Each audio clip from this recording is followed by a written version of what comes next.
तक रहा गठबंधन का सवाल, तो उसका तो अंतिम संस्कार नीतीश कुमार ने पहले ही कर दिया। आदरणीय नरेंद्र मोदी जी से पहली बार मिला। प्रधानमंत्री जी के ऊपर निश्चित ही किसी दैवीय शक्ति की कृपा है। उस एहसास को मैं शब्दों में बयान नहीं कर सकता हूँ। श्री कल्की धाम के शिलान्यास समारोह का निमंत्रण देने में माननीय प्रधानमंत्री जी को गया था। मैं उनका आभार व्यक्त करता हूँ, मेरे निमंत्रण को स्वीकार किया। भारत के प्रधानमंत्री जी से मिलना कोई गुनाह नहीं है, और यदि ये गुनाह है तो मैं इस गुनाह की सजा भुगतने के लिए तैयार हूँ। तो नरेंद्र मोदी से मिलकर कैसा लगा? उनके विचारों से किस तरीके से आपको उनको लगा देखते बात करके? देखिए, मैं आदरणीय नरेंद्र मोदी जी से पहली बार मिला, और मुझे ये कहने में कतई संकोच नहीं है कि प्रधानमंत्री जी के ऊपर निश्चित ही किसी दैवीय शक्ति की कृपा है। जो अनुभूति मुझे उनसे मिलकर हुई है, उसके बाद मैं ये कह सकता हूं कि वो एक दैवीय शक्ति के प्रतीक है। उस एहसास को मैं शब्दों में बयान नहीं कर सकता हूं। उस एहसास को शब्दों में परिभाषित नहीं किया जा सकता है। गुरुजी, आपकी पहचान एक कांग्रेसी नेता के तौर पर होती है, किस तरीके से देखते हैं आपको फील्ड में? मेरी पहचान सनातन के सेवक के रूप में है। मैं भारत के साथ हूं और सनातन के साथ हूं, और सनातन वो धर्म है जो सत्य है, जो शाश्वत है। कल आपकी मुलाकात प्रधानमंत्री जी से हुई, क्या कहेंगे उस पर? श्री कल्की धाम के शिलान्यास समारोह का निमंत्रण देने में माननीय प्रधानमंत्री जी को गया था। मुझे खुशी है और मैं उनका आभार व्यक्त करता हूं कि भारत के यशस्वी प्रधानमंत्री आदरणीय श्री नरेंद्र भाई मोदी जी ने मेरे निमंत्रण को स्वीकार किया। श्री कल्की धाम के करोड़ों भक्त बहुत खुश हैं। सनातन धर्म को मानने वाले करोड़ों लोगों की ये भावना थी कि जिस तरह अयोध्या में श्री राम के मंदिर का काज नरेंद्र मोदी जी के करकमलों द्वारा हुआ है, उसी तरह भगवान के होने वाले अवतार श्री कल्की नारायण भगवान के श्री कल्की धाम के निर्माण के सभी कार्य प्रधानमंत्री जी के हाथों से किए जाएं, करवाए जाएं। करोड़ों भक्तों की भावनाओं का सम्मान करते हुए प्रधानमंत्री जी ने इस निमंत्रण को स्वीकार किया है। इसके लिए हम उनके आभारी हैं, हम उन्हें साधुवाद देते हैं। कल एक सोशल मीडिया पर एक वायरल भी हो रहा था कुछ पोस्ट टाइप की कि आपको कांग्रेस से बर्खास्त कर दिया गया, निकाल दिया गया। ये सवाल तो कांग्रेस से पूछो। लेकिन सर, आप इतने पुराने कांग्रेस नेता हैं और इस तरीके की ट्वीट आना, उसके बाद फिर उनकी तरफ से कोई रिएक्शन ना आना। मुझे इस पे कुछ नहीं कहना है। ये फैसला कांग्रेस को करना है, ये फैसला कांग्रेस नेतृत्व को करना है।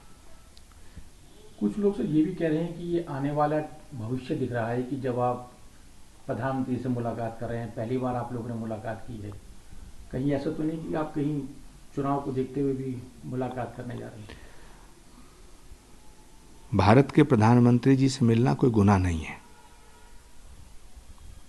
प्रधानमंत्री जी को श्री कल्की धाम के शिलान्यास समारोह में आमंत्रित करना भी गुनाह नहीं है, और यदि ये गुनाह है तो मैं इस गुनाह की सजा भुगतने के लिए तैयार हूं। राहुल गांधी जी की यात्रा भी चल रही है, वहां से भी पश्चिम बंगाल में गठबंधन अभी साफ नहीं दिख रहा है, तो किस तरीके से देखते हैं इसको? आपकी आने वाले चुनाव में गठबंधन किस तरीके से काम करेगा चुनाव में? मैं आज इस पवित्र मौके पर, जहां हम सब लोग बड़े प्रसन्न हैं कि श्री कल्की धाम के मंदिर का शिलान्यास हो रहा है, माननीय प्रधानमंत्री जी ने हमारा निमंत्रण स्वीकार किया है, इतनी अच्छी अच्छी बातें, इतने अच्छे अच्छे पलों में किसी भी इस तरह की घटिया बात पर मैं चर्चा नहीं करना चाहता। जहां तक रहा गठबंधन का सवाल, तो उसका तो अंतिम संस्कार नीतीश कुमार ने पहले ही कर दिया।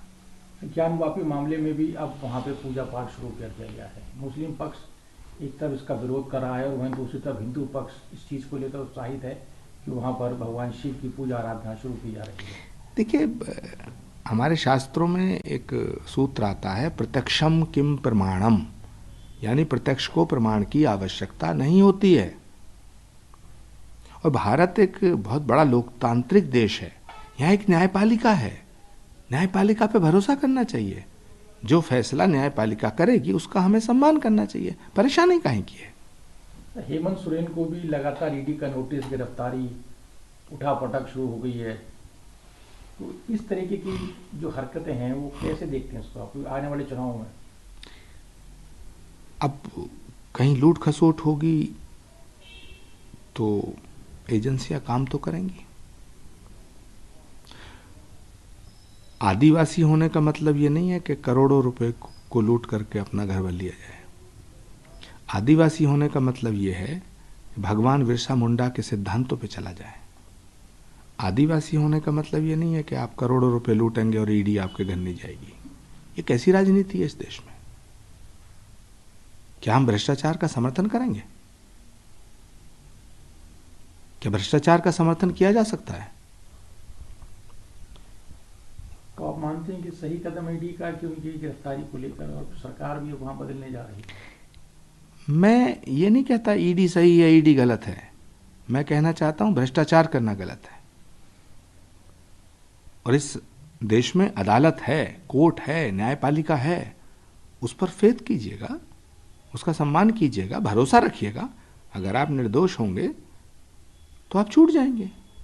इसमें इतनी हाय तौबा करने की क्या जरूरत है? लेकिन खामोखा जरा जरा सी बातों पे नरेंद्र मोदी को कोसते रहो, जरा जरा सी बातों पे ईडी को कोसो, जरा जरा सी बातों पे सीबीआई को कोसो। देश की एजेंसियों को क्यों कोसना चाहिए? कोसते हो भाई। राहुल गांधी जी को भी इंट्रोगेट किया था ईडी ने, सोनिया जी को भी इंट्रोगेट किया था, तो इसमें कौन सी आफत आ जाएगी? है? आप सामना करें, जांच का मुकाबला करें, दूध का दूध पानी का पानी हो जाएगा। इस रोने धोने से क्या होगा? देश की जनता को बताएं कि आपने कुछ गलत नहीं किया तो आपको अदालत बरी करेगी। और अगर आपने लूट खसोट की है तो